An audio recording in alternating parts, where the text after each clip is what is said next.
ഭൗതികമായി ചില ഘടകങ്ങൾ ഉണ്ടാവേണ്ടതുണ്ട്, സമ്മേളിക്കേണ്ടതുണ്ട്. അതൊന്ന് ശക്തമായ ഒരു നേതൃത്വം എന്നതാണ്. അത് അവർക്കന്ന് ഉണ്ടായിരുന്നു നബി സല്ലല്ലാഹു അലൈഹി വസല്ലമയിലൂടെ. മറ്റൊന്ന്, അവർക്കൊരു ലക്ഷ്യബോധം ഉണ്ടായിരുന്നു. എല്ലാവർക്കും ഒരേ ലക്ഷ്യം. ഞങ്ങളെ കക്ഷിക്കൊരു ലക്ഷ്യം, നിങ്ങളെ കക്ഷിക്കൊരു ലക്ഷ്യം എന്നതിന് പകരം സമൂഹത്തിന് മൊത്തമായി ഒരു ലക്ഷ്യമുണ്ടായിരുന്നു. ഈ സന്ദേശങ്ങൾ എത്തിച്ചു കൊടുക്കുക, ഈ ഇസ്ലാമിന്റെ തത്വങ്ങളിലേക്ക്, പാഠങ്ങളിലേക്ക് ആളുകളെ കൊണ്ടുവരിക എന്ന ലക്ഷ്യം. മൂന്നാമത് വേണ്ടത് ആ ലക്ഷ്യത്തിലേക്ക് പോകാനുള്ള, എത്താനുള്ള ക്രമമായ, സുസ്ഥിരമായ ഒരു പ്രവർത്തന രീതിയാണ്. അതും നബി സല്ലല്ലാഹു അലൈഹി വസല്ലമയുടെ കാലഘട്ടത്തിൽ ഉണ്ടായിരുന്നു. ഒരു സമൂഹത്തിന്റെ അത് ആ ഭാഗം ഞാൻ ആയത്തെടുക്കുന്ന സമയത്ത് പറഞ്ഞു പോയിട്ടുണ്ട്. ഇതാണ് ഒരു ഐക്യമുണ്ടാവാനുള്ള ഒരു പ്രധാന ഘടകം. ഐക്യം നഷ്ടപ്പെടാനുള്ള ഘടകവും ഇത് തന്നെയാണ്, ഇതില്ലാതാവുമ്പോഴാണ്. അതായത് ഒരു ലക്ഷ്യമുണ്ടാവണം, എല്ലാവർക്കും ഒരേ ലക്ഷ്യമുണ്ടാവണം. ഒരു സമൂഹത്തിലെ ആളുകൾക്ക് മുഴുവൻ, മുസ്ലിം സമൂഹത്തിന് ആ ഒരു ലക്ഷ്യമുണ്ടാവണം. പ്രത്യേകിച്ച് കേരളത്തിലെ, ഇന്ത്യയിലൊക്കെ ആണെങ്കിൽ ആ ലക്ഷ്യം ബഹുദൂരമാണ്. അള്ളാഹു അല്ലാത്ത കണ്ടു കാണപ്പെട്ട പലതിനെയും ആരാധിക്കുകയും ആ തരം ജീർണതകളും അന്ധവിശ്വാസങ്ങളും നിറഞ്ഞു നിൽക്കുന്ന ഒരു നാട്ടിലാണുള്ളത്. ഇവിടെ ഇസ്ലാമിക സന്ദേശങ്ങൾക്ക് വളരെ വളരെ പ്രാധാന്യവും പ്രസക്തിയുമുണ്ട്. ആളുകൾ അത് ആ വഴിക്ക് ചിന്ത വരാത്തത് കൊണ്ടാണ്.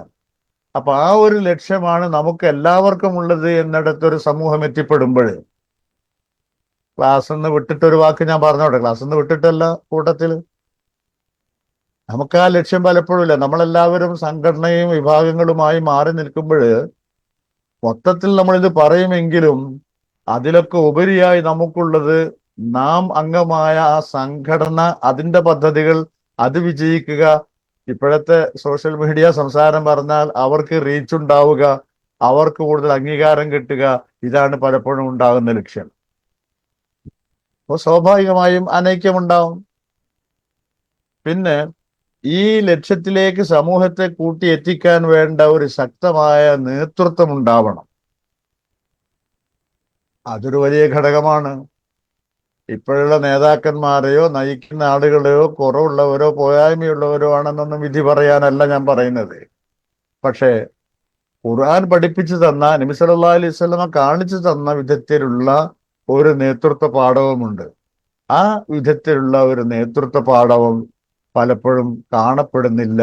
പലപ്പോഴും നേതൃത്വം ഉറങ്ങുകയാണ് എന്നതാണ് പലപ്പോഴും ഒരു അവസ്ഥ. പല സന്ദർഭത്തിൽ നമ്മുടെ നാട് ഭരിക്കുന്ന മുഖ്യമന്ത്രിയും മലപ്പുറം ജില്ലയില് കണ്ടമാനം സ്വർണ്ണ കള്ളക്കടത്ത് നടക്കുന്നുണ്ട് എന്നും ആ കള്ളക്കടത്ത് ദേശവിരുദ്ധ പ്രവർത്തനങ്ങൾക്ക് വേണ്ടി ഉപയോഗപ്പെടുത്തപ്പെടുന്നുണ്ട് എന്നും പ്രസ്താവന പറയുമ്പോൾ നമ്മുടെ മത നേതാക്കന്മാർ എന്തെടുക്കുക?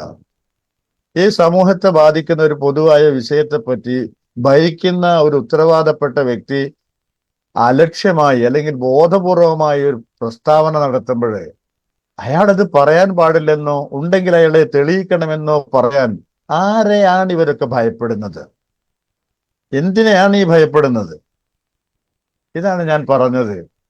ആ നേതൃത്വം എന്ന് പറയും. ഖുർആൻ നമ്മളിങ്ങനെ പഠിച്ചു നോക്കൂ. നിങ്ങൾ ഏതെങ്കിലും മൂലയിൽ ഇരുന്നിട്ട് ഏതെങ്കിലും മുസ്ലിക്ക് കൂട്ടമോ അല്ലെങ്കിൽ യഹൂദി കൂട്ടമോ ഇസ്ലാമിനെയോ ദീനിന്റെ തത്വങ്ങളെയോ വിമർശിക്കുന്ന സംസാരമുണ്ടായാൽ പോലും അതെടുത്തു പറഞ്ഞ് അതിന് മറുപടി കൊടുത്തു പോകുന്ന രംഗമാണ് നമ്മൾ ഖുർആനിൽ കാണുന്നത്. എത്ര ആയത്തുകളിലൂടെയാണ് നമ്മളിത് കാണുന്നത്? കണ്ടില്ല കേട്ടില്ല എന്ന് വെക്കുകയില്ലല്ലോ. അപ്പൊ ഇതാണ് ആ നേതൃത്വത്തിന്റെ, ഞാൻ അവരിലൊക്കെയുള്ള നന്മകളെ നിസ്സാരമാക്കുന്നില്ല. പക്ഷെ പറയേണ്ട നേരത്ത് ആണത്തത്തോടെ പറയേണ്ടവ പറയേണ്ടതില്ലേ? എന്ത് നഷ്ടം വരാനാ? നമുക്ക് മനസ്സിലാകുന്നില്ല. അപ്പൊ ആ നേതൃത്വത്തിന്റെ അഭാവം സമൂഹത്തെ അനൈക്യത്തിലേക്ക് എത്തിക്കും. മറ്റൊന്ന്, ക്രമമായൊരു പ്രവർത്തന രീതിയുണ്ട്. നബി സല്ലല്ലാഹു അലൈഹി വസല്ലമയുടെ നുബുവത്തിന്റെ ശേഷം മക്കയിൽ വെച്ച് നടത്തിയ പ്രവർത്തന രീതി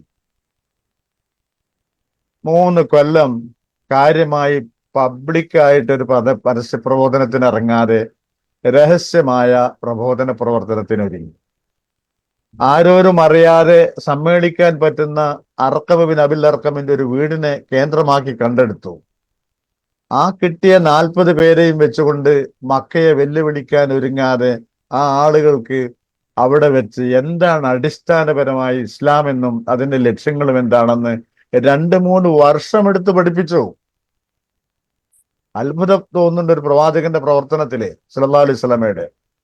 എന്നിട്ട് ഞാൻ ക്ലാസ്സിൽ പറയാറുണ്ട്, വീണ്ടും പറയുന്നത് എന്തിനാന്ന് ചോദിച്ചാൽ മറക്കാതിരിക്കാനാണ്. ഹംസ റളിയല്ലാഹുവിനും ഉമർ അൽ ഖത്താബ് റളിയല്ലാഹുവിനും ഒക്കെ ഇസ്ലാമിലേക്ക് വന്ന ഒരു സാഹചര്യത്തിൽ അപ്പോഴേക്ക് കുറച്ചൊക്കെ പരസ്യമായ പ്രബോധനത്തിന്റെ വഴിയിലേക്ക് തുടങ്ങിക്കഴിഞ്ഞിട്ടുണ്ട്. എന്നാലും ഒരു മക്കയാകെ ഇളക്കി മറിക്കുന്ന ഒരു പ്രബോധന രംഗത്തേക്ക് എത്തിയിട്ടില്ല. അവരൊക്കെ ഇസ്ലാമിലേക്ക് വന്നതിന് ശേഷമുള്ള കുറച്ചു കാലം കൂടി കഴിഞ്ഞപ്പോഴേ ഒരു നാൾ നബി സല്ലല്ലാഹു അലൈഹി വസല്ലമ ഹറമിലേക്ക് വരുന്ന ഒരു രംഗമുണ്ട്. ഇത് പേരമക്കൾക്ക് പറഞ്ഞു കൊടുക്കണം. ഞാനൊരു വല്യാട് എന്ന നിലയ്ക്ക് പറയുകയല്ല, നിരന്തരമായ വായനയിലൂടെ പണ്ട് കണ്ടെത്തിയതാണ് ഇതൊക്കെ. ഞാന് ഇപ്പോഴും പറയട്ടെ, ഈ വായനയ്ക്ക് പലപ്പോഴും ഇവിടെ സ്കോപ്പുകളില്ല. ലോകത്തെ മുസ്ലിങ്ങളുടെയോ ലോക സംഭവങ്ങളുടെയോ വിവരങ്ങൾ അറിയാൻ വരെ ബുദ്ധിമുട്ടാണ് ഇവിടെയൊക്കെ, നമ്മുടെ നാട്ടിലൊക്കെ പലപ്പോഴും ഉണ്ടാകുന്ന പരിമിതികൾ. അപ്പോ ഒരു നാൾ അവർ ഹറക്കമിന്റെ വീട്ടിൽ നിന്ന് 40-ലധികം വരുന്ന സഹാബികൾ ഇറങ്ങി വന്നു. 2 വരിയായി നിർത്തി നബി അവരെ. കഥ പറയല്ല ഞാൻ. ആ ഒരു വരിയുടെ അറ്റത്ത് ഹംസയും ഒരു വരിയുടെ അറ്റത്ത് മുമ്പിൽ ഉമറിനെയും നിർത്തിയുള്ളതുമാണ്. അവർ 2 പേരുടെയും കൈകളിൽ മാത്രം വാള് നൽകി. വാൾ അവരുടെ സാധാരണ ആയുധമാണ്. ആ 2 വരിയുടെയും നടുക്ക് മുദ്രാവാക്യം വിളിച്ചു കൊടുക്കുന്ന വ്യക്തികൾ നിൽക്കുന്നതിന് സമാനമായി നബി സല്ലല്ലാഹു അലൈഹി വസല്ലം നിന്നു. അവരൊന്നും മുദ്രാവാക്യമൊന്നും വിളിച്ചില്ല. ശാന്തരായി അവർ ആ കുന്നിൻ മുകളിൽ നിന്ന് താഴോട്ട് ഇറങ്ങി വന്നു. കഅബ ശരീഫിന് അരികത്തിരിക്കുന്ന ഖുറൈശി പ്രമാണിമാർ ഈ രംഗം കാണുന്നുണ്ട്. എന്താണ് ഈ സംഭവിക്കുന്നത് അവർക്ക് മനസ്സിലാകുന്നില്ല. ഹറമിന്റെ സമീപത്ത് വന്നവർ, കഅബയുടെ സമീപത്ത് വന്നു നബി സല്ലല്ലാഹു അലൈഹി വസല്ലം സഹാബികളും. അവർ വന്ന് അവിടെ വച്ച് അന്ന് അവർക്ക് പഠിപ്പിക്കപ്പെട്ട വിധത്തിലുള്ള നമസ്കാരം നിർവഹിച്ചു. ആ നമസ്കാരം നിർവഹിച്ച് ആരോടുമൊന്നും പറയാതെ അവർ തിരിച്ചു നടന്നുപോയി. അതൊരു പ്രഖ്യാപനമായിരുന്നു, ഒരു വിളംബരമായിരുന്നു. ഞങ്ങൾ ഇവിടെ ഉണ്ട്, ഞങ്ങളുടെ അസ്തിത്വം സ്ഥാപിക്കപ്പെട്ടിരിക്കുന്നു. അതിനുശേഷമാണ് തന്റെ ബാക്കി പ്രവർത്തനങ്ങൾ ചെയ്യുന്നത്. മദീനയിലെത്തിയ നബി സല്ലല്ലാഹു അലൈഹി വസല്ലം ഈ ആയത്തിന്റെ അർത്ഥം നിന്ന് പുറത്തു പോകല്ല, ആയത്തിന്റെ പരിധിയിൽ വരുന്നതാണ് ഈ പറയുന്നത്. മദീനയിലെത്തിയ നബി സല്ലല്ലാഹു അലൈഹി വസല്ലം ആദ്യം ചെയ്ത ഒരു ജോലി, ഒരു ആവശ്യം, ഇപ്പോൾ നമ്മൾ എത്ര പേരുണ്ടെന്നൊന്ന് കണക്കെടുക്കൂ നിങ്ങൾ. മക്കയിൽ നിന്ന് കുറെ പേർ വന്നു. എത്ര പേർ വന്നു എന്നതിന് ചാർട്ടും രജിസ്റ്ററും ഒന്നുമില്ല. ഔസ് ഖദറജിൽപ്പെട്ട പലരും ഇസ്ലാമിലേക്ക് വന്നിട്ടുണ്ട്. അതിനും ഒരു ചാർട്ടൊന്നുമില്ല, കണക്കൊന്നുമില്ല. രജിസ്റ്റർ, കണക്കെടുപ്പ് നടത്തി, ഒരു സെൻസസ് നടത്തി. എത്ര ചിട്ടയായിട്ടാണ് ആ പരിപാടി. ഇനിയുള്ള കാലത്തേക്കുള്ള പദ്ധതികൾ തയ്യാറാക്കുമ്പോൾ തന്റെ കൂടെ എത്ര പേരുണ്ടെന്നൊരു ഉറപ്പ് വേണ്ടേ? 1500 പേരുണ്ടായിരുന്നു ആ സമയത്ത് കണക്കെടുപ്പ് നടത്തപ്പെട്ടപ്പോൾ. അങ്ങനെ ഓരോന്നും, ബാക്കിയൊക്കെ വിശദീകരിക്കുകയല്ല ഞാൻ, ഓരോ ഘട്ടത്തിലും ആവശ്യമായ കാര്യങ്ങൾ ചെയ്ത് മുന്നോട്ട് പോയി. ഇതാണ് ഭൗതികമായി ഉണ്ടാവേണ്ട ഘടകം.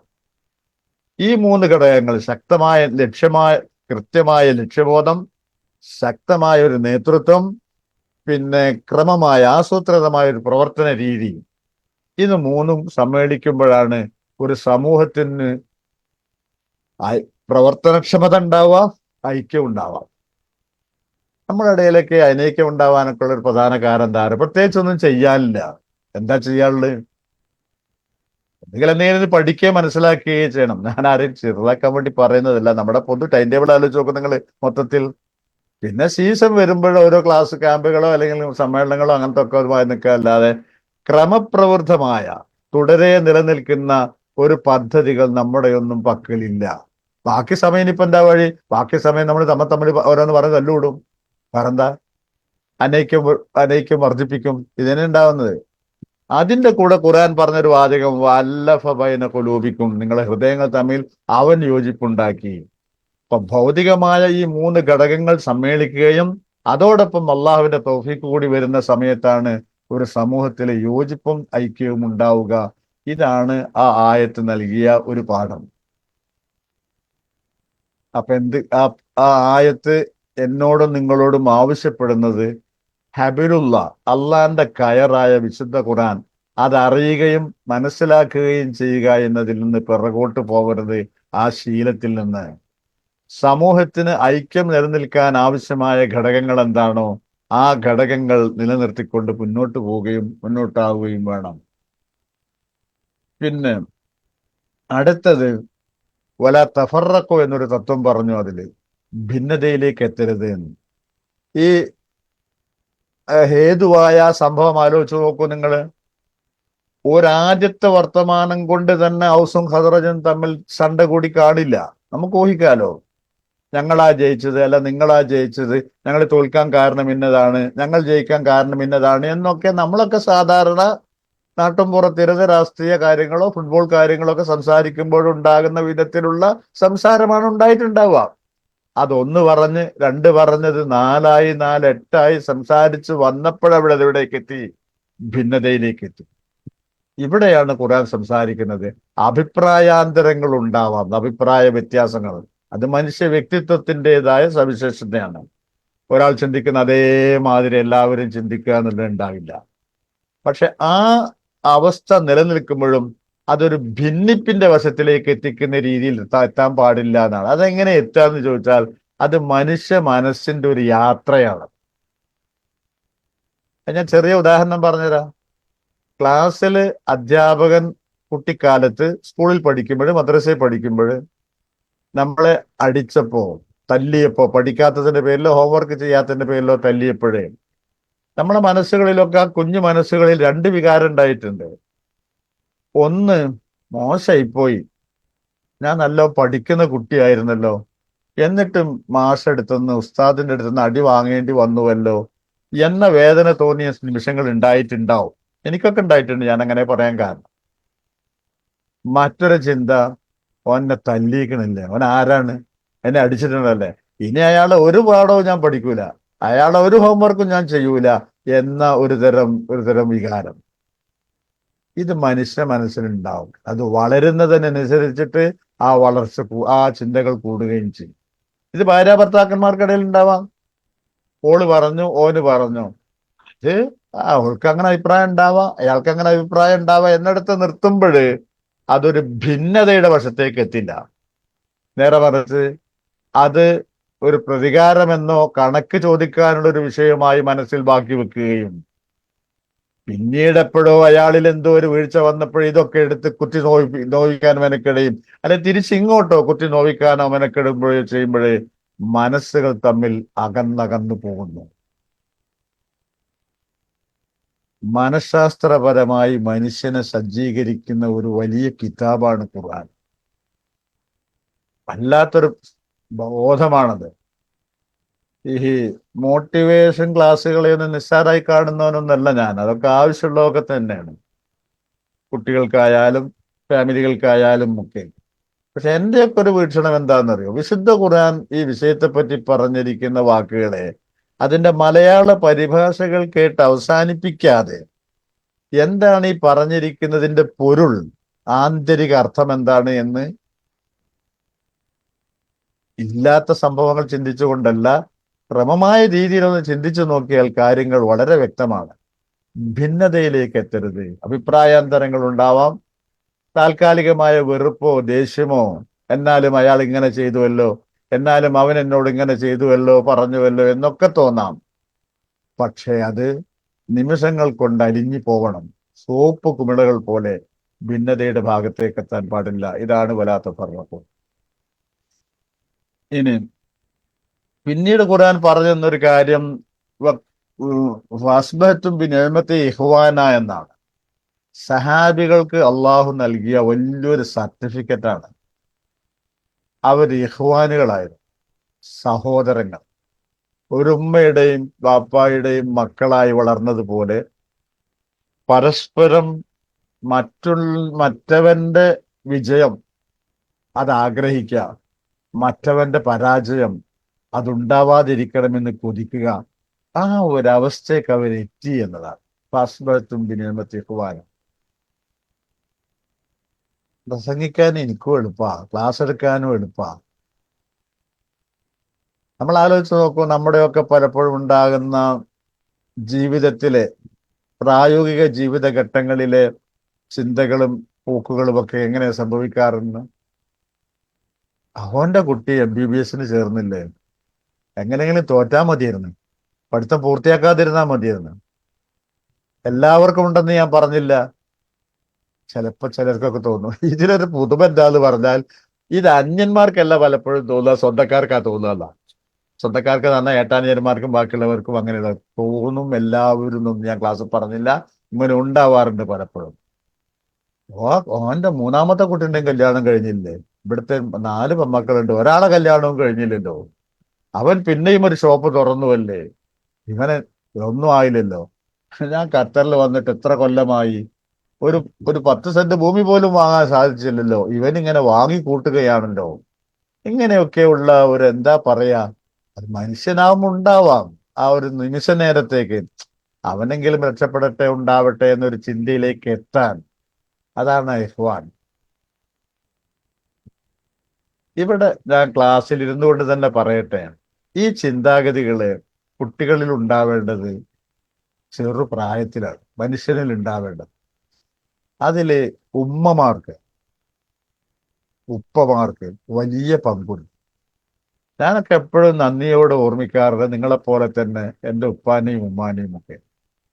അള്ളാഹു അവർക്ക് നന്മകൾ ചൊരിയട്ടെ, വർഷയായ ജീവിതം സുഖകരമാക്കട്ടെ എന്ന് പ്രാർത്ഥിക്കാം.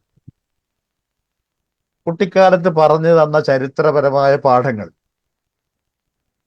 ദീനുമായി ബന്ധപ്പെട്ട പാഠങ്ങൾ, ചിന്തയിൽ മനസ്സിൽ പതിഞ്ഞു കിടക്കുന്ന, ചലിക്കാൻ പ്രേരിപ്പിക്കുന്ന തരത്തിൽ പറഞ്ഞു വെച്ചു.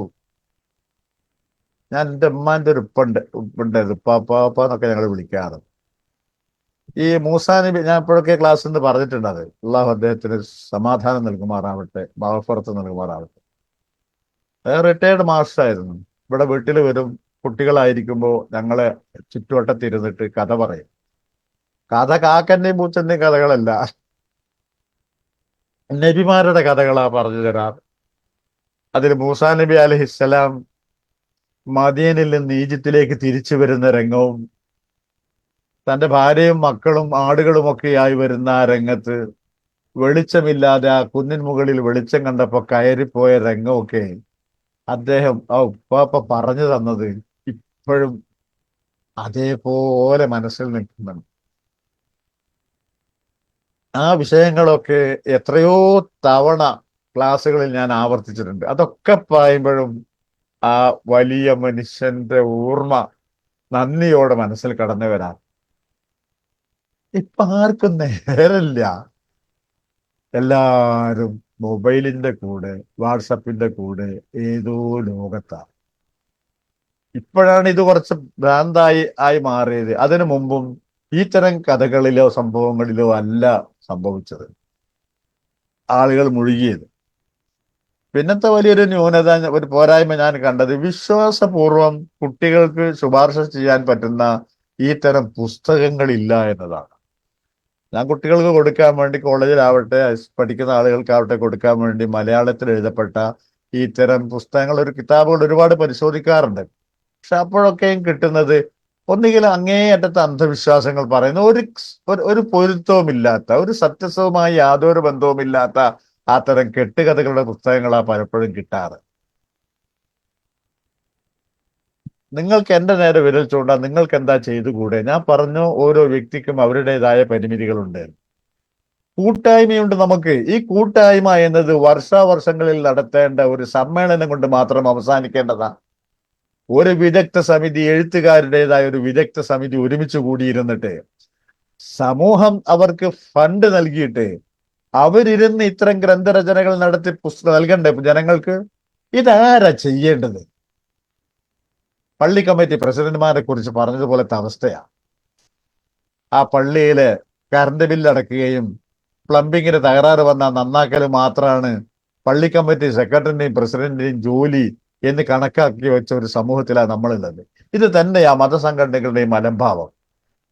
പലരും പലതിലും മികച്ചു നിൽക്കുന്നത് ഞാൻ സമ്മതിക്കുന്നു. പക്ഷെ അത് കിട്ടേണ്ടിയിരുന്നു. പിന്നെ വേണ്ടത് മദ്രസകളിൽ നിന്നാണ്. ഞാനൊരു അറബി കോളേജിൽ അധ്യാപകനാണ്. ആ കുട്ടികള് മുന്നിൽ വന്ന +2 കഴിഞ്ഞ കുട്ടികളുണ്ട്, 10ാം ക്ലാസ് കഴിഞ്ഞു വന്ന കുട്ടികളുണ്ട്. അവരിൽ പലരും 7ാം ക്ലാസ് 8ാം ക്ലാസ് വരെയുള്ള മദ്രസകളിൽ പഠിച്ചു വന്ന കുട്ടികളാണ്.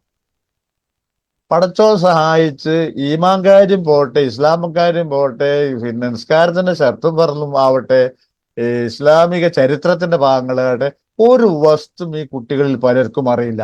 അറിയുന്ന ധാരാളം കുട്ടികൾ ഉണ്ടാവും.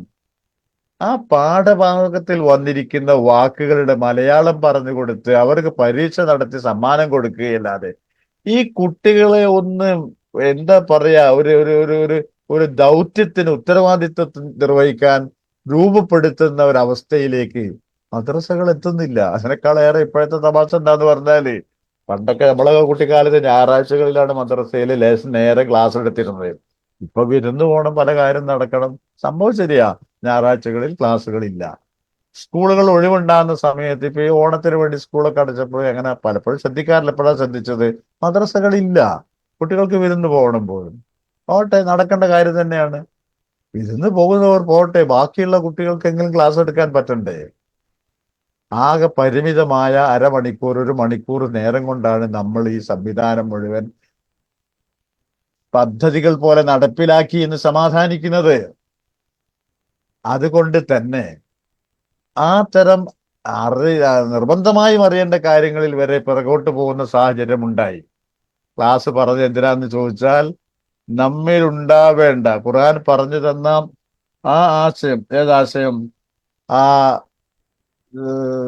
നമ്മുടെ പൂർവികരായ സഹാബികളെ പറ്റിയോ നബി സല്ലല്ലാഹു അലൈഹി വസല്ലമയെ പറ്റിയൊക്കെ ഉണ്ടാകേണ്ട ബോധം, അതുപോലെ സഹാബികളിൽ ഉരുത്തിരിഞ്ഞു വന്ന ആ സാഹോദര്യത്തിന്റെ ശീലങ്ങൾ അത് നഷ്ടപ്പെട്ടു പോയി. അപ്പോ ഇഖ്വാനൻ, മറ്റൊരുത്തന് തന്നെ പോലെ വിജയമുണ്ടാവണമെന്ന് ചിന്തിച്ച ആ ഐക്യത്തിന്റെയും ഏകതയുടെയും ചിത്രമായിരുന്നു അവരുടേത് എന്ന് ഖുർആൻ പറഞ്ഞു. ഇവിടെ ഒരു കാര്യം പറയാനുള്ളത്, സഹാബികളെ പഴി പറയുക, സഹാബികളെ തെരഞ്ഞു പിടിച്ചിട്ട് ഓരോരുത്തരെയായി ക്രൂശിക്കുക, ഇതൊക്കെ ഇന്ന് മുസ്ലിം സമൂഹത്തിലെ പലരുടെയും ട്രെൻഡുകളാണ്. ഈ സോഷ്യൽ മീഡിയയിലൊക്കെ ഇപ്പൊ ആർക്കും എന്തും വിളിച്ചു പറയാം. പണ്ട് പിന്നെ ഈ കലിങ്കിലോ ഓവുകാലെന്നൊക്കെ ഞങ്ങളുടെ നാട്ടിൽ പറയാം, ഓവുകാലത്തുമ്മലോ അല്ലെങ്കിൽ ഈ കാളവണ്ടിയുടെ തിണ്ടുമലൊക്കെ ഇരുന്നൊക്കെ സംസാരിച്ചിരുന്ന വർത്തമാനങ്ങളൊക്കെ നല്ലവരുണ്ട്, ഉന്നതമായ സംസാരങ്ങൾ സംസാരിക്കുന്നവരുമുണ്ട്. ഈ പറയുന്ന ആളുകളുമൊക്കെ വ്ളോഗേഴ്സായി മാറിയിരിക്കുക. എന്നിട്ട് അവരിങ്ങനെ പടച്ചു വിടുകയാണ്. അവർക്ക് തോന്നിയതൊക്കെ, ഖുറാൻ പഠിച്ചോ ഇല്ല, ഭാഷ അറിയാമോ ഇല്ല, അറബി അറിയാമോ ഇല്ല, ഇവനെന്തൊക്കെയോ തോന്നുന്നു, അത് വെച്ചുകൊണ്ട് ഖുർആനെ വിമർശിക്കുന്നു, നബിയെ വിമർശിക്കുന്നു. ഇതിൽ ഏറ്റവും വലിയ തമാശ, ഇവർക്കൊക്കെ കിട്ടുന്ന ഫോളോവേഴ്സിന്റെ എണ്ണം കണ്ടാൽ യഥാർത്ഥ അറിവുള്ള പണ്ഡിതന്മാർ പിന്നോട്ട് നിന്നു പോകും. അത്രക്കാണ്. ആരൊക്കെയോ എന്തൊക്കെയോ പറയും. അപ്പോ സഹാബ കിറാമിനെ പഴി പറയാ, ചീത്ത പറയാ, അവർക്കെതിരെ ഒരുപാട് പുസ്തകങ്ങൾ ഓറിയന്റലിസ്റ്റുകളും ജൂതന്മാരും ക്രിസ്ത്യൻ സമൂഹവും പടച്ചു വിട്ടിട്ടുണ്ട്. അതിൽ നിന്നുള്ള കോട്ടിങ്ങുകളിൽ വെബ്സൈറ്റുകളിൽ നിറഞ്ഞു കിടക്കുകയാണ്. അവയും യാഥാർത്ഥ്യവുമായി യാതൊരു ബന്ധവുമില്ല. കേട്ടാൽ അറക്കുന്ന, അറപ്പുളവാക്കുന്ന അപവാദങ്ങൾ പല മഹാന്മാരായ സഹാബികളെ പറ്റി ഇവർ പ്രചരിപ്പിച്ചിട്ടുണ്ട്. അതൊക്കെ സത്യമാണെന്നോ സത്യസന്ധമാണെന്നോ എന്തോ വീണ് കിട്ടിയ നിധിയാണോ എന്ന മട്ടില ഈ ആളുകൾ പ്രചരിപ്പിച്ചുകൊണ്ടിരിക്കുന്നത്. ഖുർആൻ അവർക്ക് നൽകിയ സാക്ഷ്യപത്രങ്ങൾ ഒരുപാടുണ്ട്. അതിൽപ്പെട്ട സഹാബികളെ പറ്റി ഗുണം പറഞ്ഞ, മേന്മ പറഞ്ഞ ഒരു ഭാഗമാണ്, ആയത്താണ് നമ്മുടെ മുമ്പിലുള്ള ഈ പറയുന്ന കാര്യം. മറ്റൊന്ന് ഖുർആൻ പഠിപ്പിച്ചു തന്നൊരു കാര്യം, നിങ്ങൾ നരകക്കുഴിയുടെ വക്കീലായിരുന്നു, ഇപ്പോൾ സുരക്ഷിതരാണ്. ജാഹിലിയത്തും ഇസ്ലാമും തമ്മിലുള്ള വ്യത്യാസമാണ് ഈ പറഞ്ഞത്. എന്താണ് ഇസ്ലാമിന് മുമ്പുള്ള കാലഘട്ടത്തിലെ ജീവിതത്തിലേക്ക് തിരിച്ചു പോയാൽ ഉണ്ടാവുന്നത്? അതൊരു ജാഹിലിയത്താണ്, അജ്ഞതയുടെയും അറിവില്ലായ്മയുടെയുമാണ്. അത് നിങ്ങളെ കൊണ്ടെത്തിക്കുന്നത് നരകത്തിന്റെ വഴിയിലേക്കാണ്. ഇസ്ലാമിന്റെ വഴിയിലേക്ക് വരുമ്പോ ഈ മാറ്റം സ്വർഗീയ സുഖത്തിന്റെ വഴിയിലേക്ക് നിങ്ങൾക്ക് എത്താൻ സാധിക്കുകയും ചെയ്യുന്നു. ഇതാണ് ആ ആയത്ത് നൽകിയ പാഠം. ഇനി ഈ ആയത്ത് പഠിക്കുമ്പോൾ എനിക്ക് പറയാം, എന്താ പിന്നെ നിങ്ങൾ ആ ആയത്തൊന്ന് പോകാത്തതെന്ന് വെച്ചാൽ, ഞാൻ പറഞ്ഞല്ലോ എനിക്ക് അടുത്ത ആയത്ത് ഞാൻ ഓതി വെച്ചിട്ടുണ്ട്, വരാം അവിടേക്ക്. ഈ ആയത്ത് പറയാനുള്ള കാരണം എന്താ, ഇനി എന്താണ് ഓർമ്മിപ്പിക്കാണെന്ന് ചോദിച്ചാൽ, ഈ ആയത്ത് ഇപ്പൊ ഞാൻ ഊതി അല്ലെങ്കിൽ നമ്മൾ ആരെങ്കിലും ഊതുകയോ പഠിക്കുകയോ ചെയ്യുമ്പോൾ നമ്മളെ തലയിൽ ആദ്യം വരുന്ന ചിന്ത, അതൊരായത്തൊക്കെ തന്നെ ഇപ്പൊ നടക്കാത്ത ഒരു കാര്യമാണെന്ന്. നടക്കാത്ത, പ്രായോഗികമല്ലാത്ത, അല്ലെങ്കിൽ പ്രസക്തി ഇല്ലാത്ത, പ്രസക്തി നഷ്ടപ്പെട്ട ഒരായത്താണ് എന്നൊരവസ്ഥയിലേക്ക് ഈ ആയത്തിനെ കൊണ്ട് എത്തിച്ചിരിക്കുന്നു മൊയ്ലിയന്മാരും നാടന്മാരും എല്ലാവരും കൂടി. എനിക്ക് ഖുർആൻ കേൾക്കുന്ന നിങ്ങളോട് പറയാനുള്ള അപേക്ഷ, പ്രസക്തി നഷ്ടപ്പെടാത്ത, എന്നും പ്രസക്തമായി നിൽക്കുന്നവയാണ് ഖുർആനിലെ എല്ലാ വചനങ്ങളും. ഈ വചനവും അങ്ങനെ തന്നെയാണ്. മനോഭാവം, വാഴ്ത്തസമയമല്ല, അത് നമ്മൾ കുറെ കാലം കേട്ടതാ. കണ്ട രാഷ്ട്രീയക്കാരനും അവനും ഇവനും മറ്റവനും സ്ഥാനത്തും അസ്ഥാനത്തും ഈ വാചകങ്ങൾ എടുത്ത് ചവച്ചിട്ട്, ആശയം അറിയാതെ അവയെക്കുറിച്ച് വിശദീകരിക്കാൻ മെനക്കെട്ടിട്ട്, ആ ആയത്തുകളുടെ യഥാർത്ഥ ശൗര്യം, അതുകൊണ്ടുണ്ടാവേണ്ട യഥാർത്ഥ ഊർജം നഷ്ടപ്പെട്ടു പോയിട്ടുണ്ട്, ഞാൻ സമ്മതിക്കാം. പക്ഷെ നമ്മൾ ഈ ആയത്തിനെ കാണേണ്ടത് എങ്ങനെ? വെറുതെ സിമ്പിൾ ആയിട്ട് നിങ്ങളൊന്ന് ആലോചിച്ച് നോക്കൂ. വാഴ്ത്തസിമോ ബിഹബിലില്ല, അതൊക്കെ ഇപ്പൊ നടക്കും അപ്പൊ മൗലവി? അതൊക്കെ ഇപ്പൊ നടക്കണ കാര്യമാണോ? അങ്ങനെ ഉണ്ടാവുമോ? അതൊരിക്കലും നടക്കാത്ത കാര്യ. പിന്നെ അന്നങ്ങനെ പറഞ്ഞു, നമ്മളും പറയുന്നു, നമ്മളും പറയണം. പറച്ചില് കുറവൊന്നും വേണ്ട, പക്ഷെ നടക്കാൻ പോകുന്നില്ല. അങ്ങനെ എല്ലാ ആയത്തിനെ കാണുന്നത് നടക്കും, സംഭവിക്കും. മനുഷ്യ മനസ്സുകളുടെ പ്രത്യേകത അതാണ്. ഞാൻ നേരത്തെ പറഞ്ഞ പോലെ, അതാ വിധത്തിൽ തട്ടി ഉണർത്തി നയിക്കാൻ, കൊണ്ടുപോകാൻ പറ്റുന്ന ഒരു നേതൃത്വം ഉണ്ടാവുക, അവർക്ക് മുമ്പിൽ ലക്ഷ്യബോധം കാണിച്ചു കൊടുക്കുന്ന ഒരു ശക്തമായ ലക്ഷ്യമുണ്ടാവുക, ആ ലക്ഷ്യത്തിലേക്ക് എത്താനുള്ള ക്രമപ്രവൃത്തമായ പ്രവർത്തനങ്ങളും ഉണ്ടാവുമ്പോൾ എഴുത്തിസാം ബി ഹബിലില്ല സ്വാഭാവികമായി സംഭവിക്കും. ഇവിടെ ഒരു വാക്ക് എനിക്ക് എൻ്റെ അഭിപ്രായമായി പറയാനുള്ള അഭിപ്രായം എന്നാണ്, ഖുർആൻ എന്ന് കിട്ടുന്നത്. പണ്ടത്തെക്കാളേറെ വിശുദ്ധ ഖുർആൻ പഠിക്കുന്ന ആളുകള്, ഖുർആൻ ലേണിംഗ് ക്ലാസ്സുകളിലൂടെയും മറ്റുമെല്ലാം കൂടി മനസ്സിലാക്കി വന്ന ആളുകളുണ്ട്. ഈ ആളുകളെ കൊണ്ടൊക്കെ ഉമ്മത്തിന് കിട്ടുന്ന പ്രയോജനം എന്താണ് എന്ന് നമുക്കൊന്ന് വിലയിരുത്താൻ കഴിയുമോ? ഇയാൾ ആരാണ് വാപ്പ വലിയ വലിയ വർത്തമാനം പറഞ്ഞു? ഇങ്ങനെ ഒരു സംഭവം ഉണ്ടല്ലോ. ഇപ്പൊ ഏതാണ്ട് ഒരു 10-15 കൊല്ലമായി മുമ്പത്തെക്കാളേറെ വിശുദ്ധ ഖുർആൻ പഠിക്കുന്ന സ്ത്രീ പുരുഷന്മാരുടെ എണ്ണം ഉമ്മത്തിൽ വർദ്ധിച്ചിരിക്കുന്നു. അതുകൊണ്ട് ഉപകാരങ്ങളുണ്ട് എന്ന ഒരു പൊതുധാരണയിൽ ഞാനും പങ്കാളിയാണ്. പക്ഷെ എത്രത്തോളം ഗുണകരമാണ്, ഏതെല്ലാം വശങ്ങളിലാണ് ഈ ഗുണം സമൂഹത്തിന് ലഭിച്ചത് എന്ന് അതെങ്ങനെ ഉസ്താദെ അറിയാം? അതറിയാൻ എന്തെല്ലാം സംവിധാനങ്ങളുണ്ട് ഇന്ന് ലോകത്ത്, ഏതെല്ലാം തരത്തിലുള്ള വിലയിരുത്തലുകൾ ലോകത്ത്. ഒന്ന് നടത്തി നോക്കണ്ടേ നമ്മൾ ആ കാര്യത്തില്? ഖുർആൻ ലേണിംഗ് ക്ലാസ്സുകൾ നടക്കുന്ന, അല്ലെങ്കിൽ വർഷങ്ങളായി അതിൽ പങ്കെടുക്കുന്ന 10,000 അല്ലെങ്കിൽ 10,500 ആളുകളെ ഒരു ക്വസ്റ്റ്യനെയർ വെച്ചുകൊണ്ട് വിലയിരുത്താൻ ശ്രമിക്കാം. ഇതൊന്നുമില്ലാത്ത ആളുകളെയും വിലയിരുത്താൻ ശ്രമിക്കാം. ഇത് നടക്കുന്ന മഹല്ലുകളെയും നടക്കാത്ത മഹല്ലുകളെയും വിലയിരുത്താൻ ശ്രമിക്കാം. അന്തരം മനസ്സിലാവും. അല്ല, കാര്യമായ അന്തരമൊന്നും ഇല്ല എങ്കിൽ ആ പദ്ധതികൾക്ക് എന്തോ തകരാറില്ല. ക്ലാസ് കേൾക്കുന്നവരെ ബഹുമാനിച്ചുകൊണ്ട് തന്നെയാണ് ഞാൻ പറയുന്നത്. ചിലപ്പോഴൊക്കെ വളരെ അടിയന്തരമായി എന്നോട് ഫോൺ ചെയ്ത് ചോദിക്കാറുണ്ട്, ഉസ്താദേ ആ ആയത്തിൽ ഇന്നത് പറഞ്ഞിരിക്കുന്നത് എന്താണ് എന്നെല്ലാം കൂടെ. അപ്പൊ പറഞ്ഞു കൊടുത്താൽ എന്നോട് പറയും, അതെ, ആ ഖുർആൻ ലേണിംഗ് ക്ലാസ്സിൽ ഒരു ചോദ്യോത്തരം നൽകിയിട്ടുണ്ട്, അതിന് ഉത്തരം എഴുതാൻ വേണ്ടിയിട്ടാണ്. അപ്പൊ ആ ക്ലാസ്സിൽ ചോദ്യം കൊടുത്തത് എന്തിനാ? ഇവരെ കൊണ്ട് ആ ഭാഗം ഒന്ന് വായിപ്പിക്കാനാ. ഒരാ ഭാഗം വായിക്കാൻ നേരമില്ല. അപ്പൊ എളുപ്പത്തിൽ കിട്ടിയ നമ്പർ എന്റെ നമ്പറാണ്, എന്റേതല്ല, ആരുടെയും നമ്പറാണ്. ഇത് ഗൾഫിൽ നിന്നുള്ള വിളികൾ മാത്രമല്ല, നാട്ടിൽ നിന്നും കാണാം ഇങ്ങനത്തെ വിളികൾ, സ്ത്രീകളും പുരുഷന്മാരൊക്കെ വിളിക്കാറുണ്ട്. ആ ഈ സംഭവം ഖുർആനിൽ എവിടെയാ പറഞ്ഞത്? ഇങ്ങനെയൊക്കെ കൊടുക്കും. ഇപ്പോഴൊക്കെ ഞാൻ തിരിച്ചു ചോദിക്കാറാണ്, എന്താ പിന്നെ ക്ലാസ്സിൽ അധ്യാപകൻ അങ്ങനെ വല്ല ചോദ്യമോ വല്ലോ തന്നോ എന്താന്നൊക്കെ ചോദിക്കാറ്. അതിന് പോലും അപ്പോൾ പോലും ഇല്ല എന്നതാണ് അവസ്ഥ. വായിക്കാനുള്ള സന്മനസ്സില്ല എന്നുള്ളതാണ്. അപ്പോ മാറ്റം ഉണ്ടാവണ്ടേ? ഇതുകൊണ്ട് മാറ്റം ഉണ്ടാവണല്ലോ. എന്താണ് ആ മാറ്റം? ലേണിംഗ് ക്ലാസ്സുകൾ തുടങ്ങി വെച്ചപ്പോഴേ അതിൻ്റെ അടുത്ത സ്റ്റേജ് എന്തായിരിക്കണമെന്നോ, അതേത് വിധത്തിൽ അതിനെ ഡെവലപ്പ് ചെയ്ത് കൊണ്ടുപോകണമെന്നോ എന്നൊരു പ്ലാനോ പദ്ധതിയോ അതുണ്ടാക്കിയ ആളുകളുടെ കൈവശങ്ങളിൽ ഉണ്ടായിരുന്നില്ല എന്നാണ് തോന്നിയത്. ഞാനിത് പറയുന്നത് ആദ്യ കാലഘട്ടങ്ങളിലും ഇതുമായി ബന്ധപ്പെട്ട് നിന്ന എനിക്ക് ബന്ധപ്പെടാൻ പറ്റുന്നവരോടൊക്കെയും പറഞ്ഞിരുന്നു. ഒന്ന്, ഖുർആൻ തനിച്ചു പഠിക്കുക എന്ന സംവിധാനത്തെ എങ്ങനെയാണ്ട് അയച്ചു വിടേണ്ടതല്ല. ഒരു കോണ്ടാക്ട് ക്ലാസ് ഈ വിഷയത്തിൽ ഉണ്ടാവണം. ഡിസ്റ്റൻസ് എഡ്യൂക്കേഷൻ പൊതുവേ ഉള്ളൊരു സമ്പ്രദായമാണത്. ഏതാനും മണിക്കൂറുകൾ ഒരു അധ്യാപകനിൽ നിന്ന് ക്ലാസ്സുകൾ കേൾക്കേണ്ടതുണ്ട്. അതില്ലാത്തതിന്റെ തകരാറ് ഈ ഖുർആൻ ഡിസ്റ്റൻസ് എഡ്യൂക്കേഷനിൽ പഠിക്കുന്ന നമ്മുടെ ലേണിംഗ് സംവിധാനങ്ങളിലുള്ള സ്വയം പഠിക്കുന്ന സംവിധാനത്തെ ഞാൻ ഈ പറയുന്നത് ആ ആളുകളിൽ ധാരാളം കാണുന്നത്. അവരാ ആയത്ത് വായിച്ചതിന്റെ മലയാളം വായിച്ചിട്ട് അവരൊരു സ്വപ്നത്തിലെത്തുകയാണ് ഇതായിരിക്കാം അല്ലാഹു ഉദ്ദേശിച്ചത് എന്ന്. എന്നിട്ട് അത് പിന്നെ അടിസ്ഥാനപരമായി അതാണ് ഉറപ്പിച്ച് ജീവിക്കുക ചെയ്യുന്നത്. ഈ അബദ്ധത്തിന് ഇത് ചെയ്തവർക്ക് കുറ്റം ഉണ്ടാവില്ലേ, ചെയ്യിച്ചവർക്ക്? അപ്പോ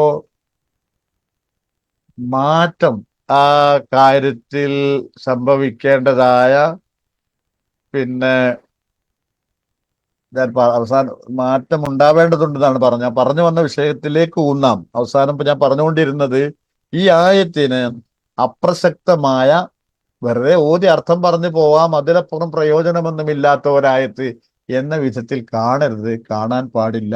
ഇതാണ് ഊന്നി പറഞ്ഞ ഒരു കാര്യം. രണ്ടാമത്തെ ഒരു കാര്യം എന്നെയും നിങ്ങളെയും ഒക്കെ അലട്ടേണ്ട ഒരു കാര്യമാണ്. ഈ ആയത്തിന്റെ വെളിച്ചത്തില് നമ്മുടെ അവസ്ഥ എന്താ? മരിക്കണല്ലോ.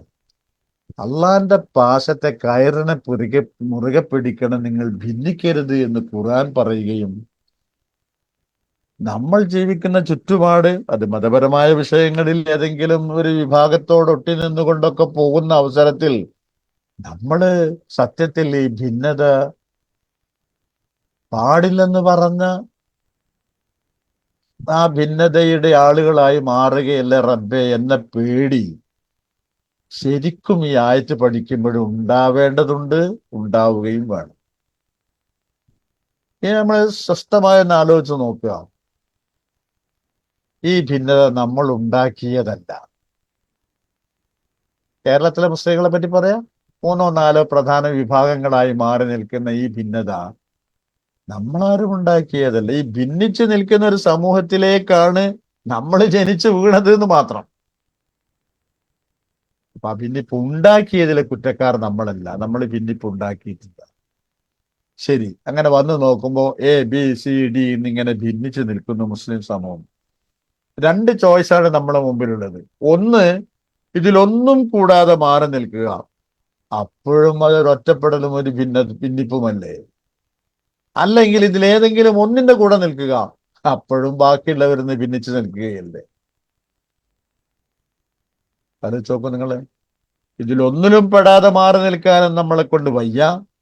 ഇതിലേതെങ്കിലും ഒന്നിന്റെ കൂടെ നിൽക്കുകയല്ലാതെ നിവൃത്തിയിൽ അനിവാര്യമായ വിധത്തിലുള്ള ഒരു നിൽപ്പ് ആവശ്യമായി വരികയും ചെയ്യുന്നുണ്ട്. അവിടെയാണ് ഞാൻ കഴിഞ്ഞ ക്ലാസ്സിൽ നിങ്ങളോട് ഓതിത്തന്ന ആ ഹദീസിന്റെ പ്രാധാന്യം പിന്നെ വ്യക്തമാണ്.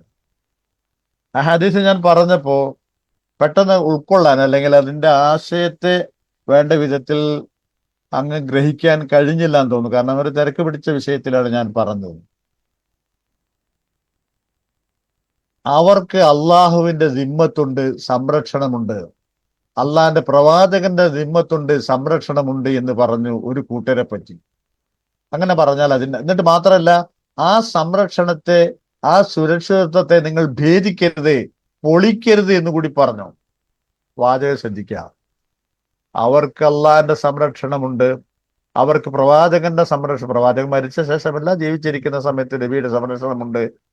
ആ സംരക്ഷണത്തെ നിങ്ങൾ ഭേദിക്കരുത് എന്ന് വെച്ചാൽ അവർ നിങ്ങളുടെ കൂട്ടത്തിൽപ്പെട്ടവരും നിങ്ങളുടെ അംഗങ്ങളും നിങ്ങളുടെ സമൂഹത്തിലെ വ്യക്തികളുമാണ് എന്ന അംഗീകാരം നിങ്ങൾ അവർക്ക് നൽകണം എന്നാണ് പറഞ്ഞ ഹദീസ്. മൻ സല്ലാ സലാത്തന, നമ്മുടെ നമസ്കാരം നമസ്കരിക്കുന്നവർ, വസ്തഖ്ബല ഖിബലതന, നാം തിരിഞ്ഞു നിൽക്കുന്ന ഖിബിലയിലേക്ക് തിരിഞ്ഞു നിൽക്കുന്നവർ, വാക്കല ദബീഹതന, നമ്മൾ അറുത്താൽ അത് മനപ്രയാസമില്ലാതെ ആഹരിക്കുകയും ചെയ്യുന്നവർ. 3 ലക്ഷണ പറഞ്ഞത്. നമ്മൾ നിസ്കരിക്കുന്ന നിസ്കാരം എന്ന് പറഞ്ഞിടത്ത് ഇങ്ങനെ ചൊറിഞ്ഞ് മാന്തി അതിന് അർത്ഥം ഉണ്ടാക്കേണ്ടതില്ല. ഓല് അത് ചെയ്യണം ഇത് ചെയ്യണം മറ്റത്, അതാർത്ഥത്തിനല്ല പറഞ്ഞേ. 5 നേരത്തെ നമസ്കാരം നിർബന്ധമാണെന്ന് അംഗീകരിക്കുന്ന ഒരു വ്യക്തി, കഅബ ഷരീഫിനെ ഖിബിലയായി തീരുമാനിച്ച് അംഗീകരിച്ച ഖിബിലയിലേക്ക് തിരിഞ്ഞു നിൽക്കാൻ തയ്യാറുള്ള ഒരു വ്യക്തി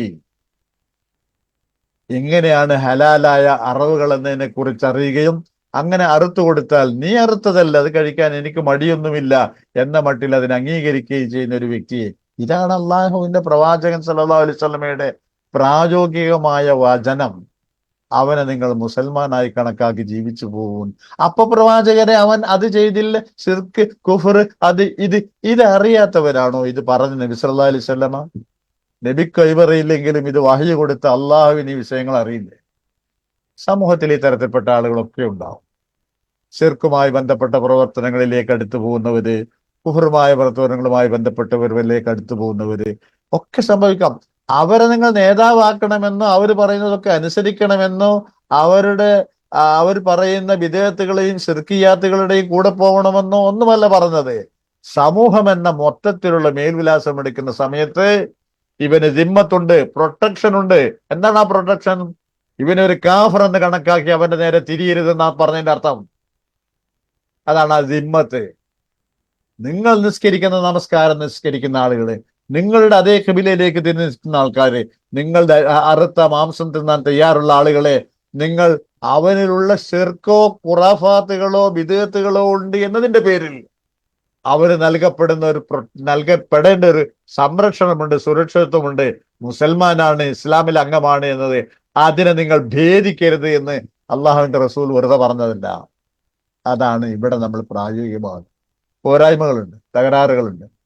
നമ്മൾ ഏതെങ്കിലും ഒരു സമൂഹത്തിന്റെ കൂടെ നിന്നാലും ഭിന്നിപ്പാന്ന്, കൂടെ നിന്നില്ലെങ്കിലും ഭിന്നിപ്പാന്ന് പറയും. നമ്മളെന്താ ചെയ്യുക? ഞാനും നിങ്ങളും ഇതിലൊന്നും പങ്കാളികളല്ല, നമ്മൾ വന്നപ്പോ കണ്ടതാണ്.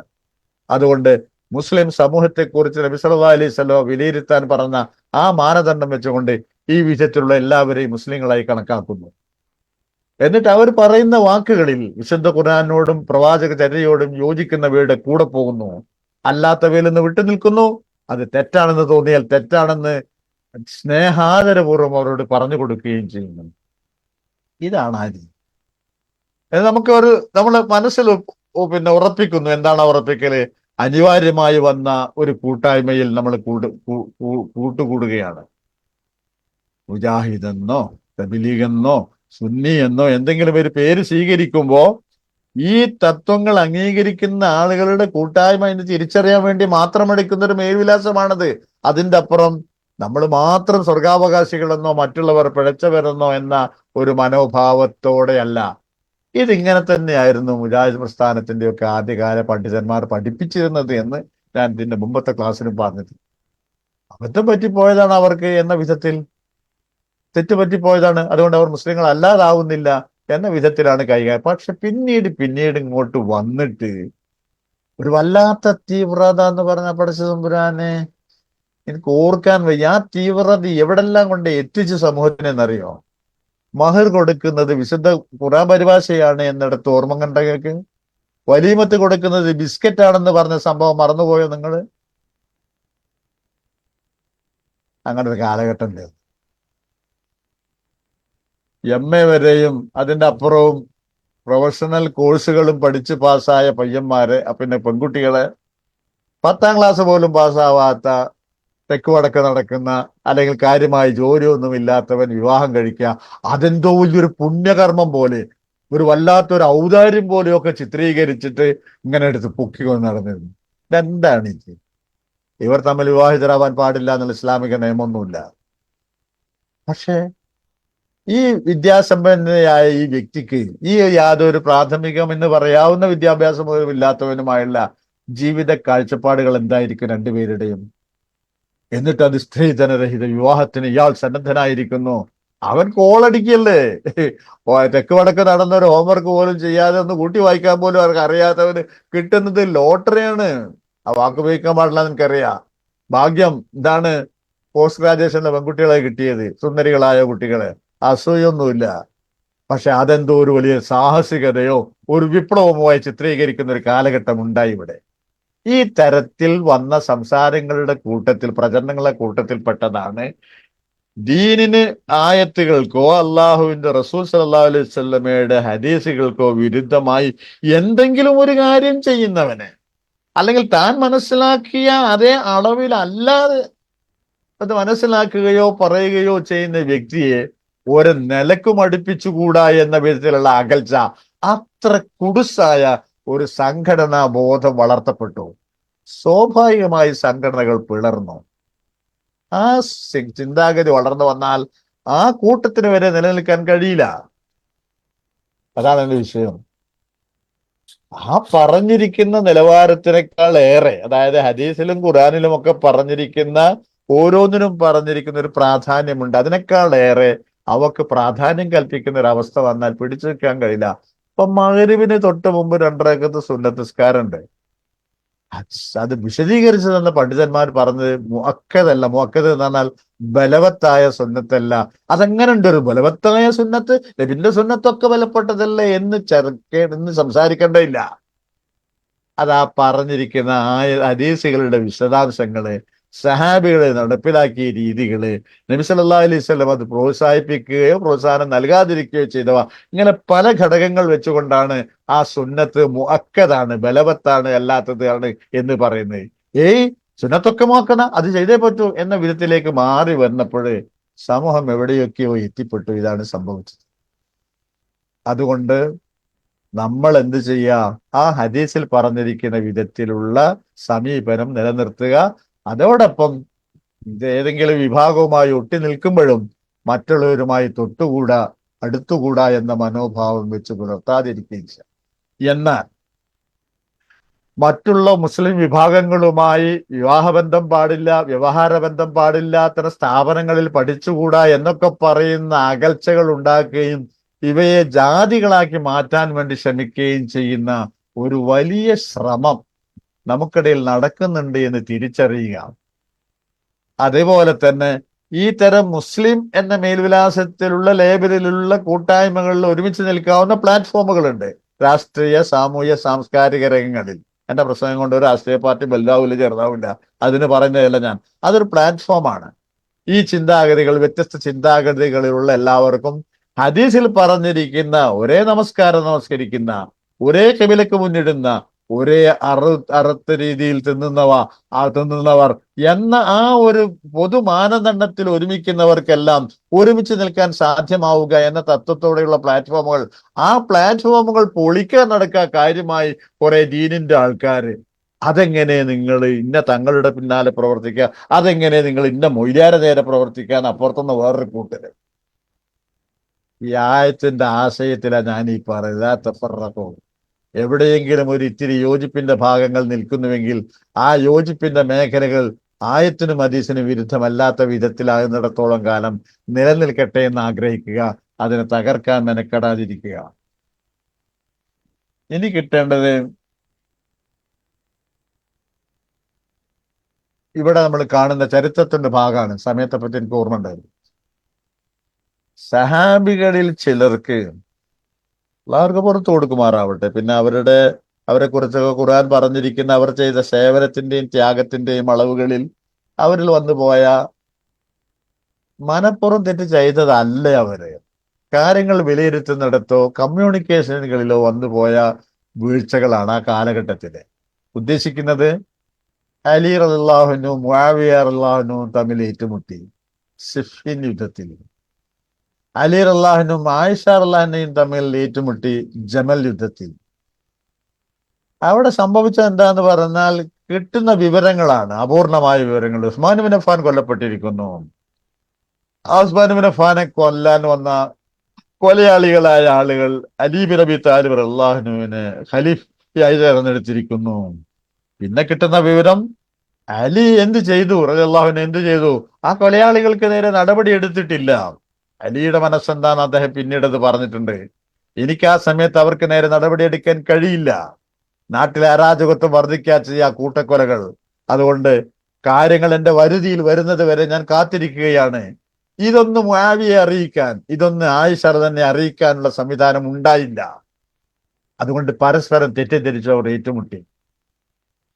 അതിലാരെയും കുറ്റപ്പെടുത്തി സംസാരിക്കാൻ പാടില്ല എന്നതാണ് മുസ്ലിം ലോകത്തിലെ അഹ്ലുസുന്ന വൽ ജമാഅത്തിലെ പണ്ഡിതന്മാരുടെ കാഴ്ചപ്പാട്. ഇന്നിപ്പോ ഷിയാ ചിന്താഗതിക്കാർ അവരുടെ പ്രവർത്തനങ്ങൾ അങ്ങ് ശക്തമാക്കിയിട്ട് വല്ലാണ്ട് പറഞ്ഞു വന്നിരിക്കുന്ന രീതിയിലാണുള്ളത്. അവരുടെ കാര്യമായ പണികളൊക്കെ ഇവരെയൊക്കെ വിമർശിക്കലും പറയലും ഒക്കെ തന്നെയാണ്. അതിരിക്കട്ടെ, അതിന്റെ അലയൊലികൾ, അതാണ് ഞാൻ പറയുന്നത്, നമ്മൾ പറയേണ്ടി വരുന്നതാണ്. ഈ സോഷ്യൽ മീഡിയകളുടെ സ്വാധീനം കാരണമായി എന്തോ വലിയ ആനക്കാര്യം കിട്ടിയ മാതിരിയാ നമ്മളെ ആളുകൾ എടുത്ത് പകർത്തുകയും പ്രചരിപ്പിക്കുകയും ചെയ്തുകൊണ്ടിരിക്കുന്നത്. നമ്മുടെ ആളുകൾ മീൻസ് മുസ്ലിങ്ങളായ ആളുകൾ. അപ്പോ അവിടെ അവർക്ക് അതിന് സാധ്യമാവാതെ പോയി എന്നതൊരവസ്ഥ. എന്നാൽ പിന്നെ നിങ്ങൾ ആലോചിച്ച് നോക്കൂ, കർമ്മശാസ്ത്ര പണ്ഡിതന്മാർക്കിടയിൽ അഭിപ്രായ വ്യത്യാസങ്ങൾ ഉണ്ടായ സമയത്ത് അവരെക്കാളും ഇവർ മേലെയായി എന്ന് പറയാനല്ല, വിലയിരുത്തലാണ്. അവർ പരസ്പരം മാന്യമായി ആ കാര്യങ്ങൾ കൈകാര്യം ചെയ്തു. ഇമാം മാലിക്കിന്റെ ശിഷ്യനാണല്ലോ ഇമാം ഷാഫി റഹ്മത്തുള്ളാഹി അലൈഹി. എന്നിട്ട് ഗുരുനാഥന്റെ അഭിപ്രായങ്ങൾക്ക് വിരുദ്ധമായ കുറെ അഭിപ്രായങ്ങൾ ഇമാം ഷാഫിക്കുണ്ടായിരുന്നു. അദ്ദേഹം അത് പറയുകയും ചെയ്തു. അത് ആ സമൂഹത്തിൽ അക്കാലത്ത് അവരൊക്കെയും ജീവിച്ചതും അതിനോട് അടുത്ത കാലത്തും അതൊരു തർക്കത്തിന് കാരണമായോ ഇല്ല. ഞാൻ വീണ്ടും ആവർത്തിക്കുകയാണ്, അവർ ജീവിച്ച കാലത്തോട് അടുത്ത കാലത്തോ അതൊരു പ്രശ്നമായില്ല. എന്താ ഇമാം മാലിക് എങ്ങനെ പറഞ്ഞാണ്, അദ്ദേഹത്തിന്റെ ശിഷ്യനാണ് ഷാഫി എങ്ങനെ പറഞ്ഞാണ്, രണ്ടുപേർക്കും തെളിവുകൾ പറഞ്ഞിട്ടുണ്ട്. അതിൽ മനസ്സിലാകുന്നിടത്ത് വന്ന വ്യത്യാസങ്ങളാണ്, വീക്ഷണ വ്യത്യാസങ്ങളാണ്. ആ വിധത്തിലേ കണ്ടുള്ളൂ. അവര് പിൽക്കാലത്ത് തർക്കമായി മാറിയിട്ടുണ്ട്, പരസ്പരം ഏറ്റുമുട്ടലിലേക്ക് എത്തിയിട്ടുണ്ട്. അതിന്റെ പൊളിറ്റിക്സുകൾ വേറെയാണ്. പക്ഷെ ഇവർക്കത് മാന്യമായി കൈകാര്യം ചെയ്യാൻ സാധിച്ചു.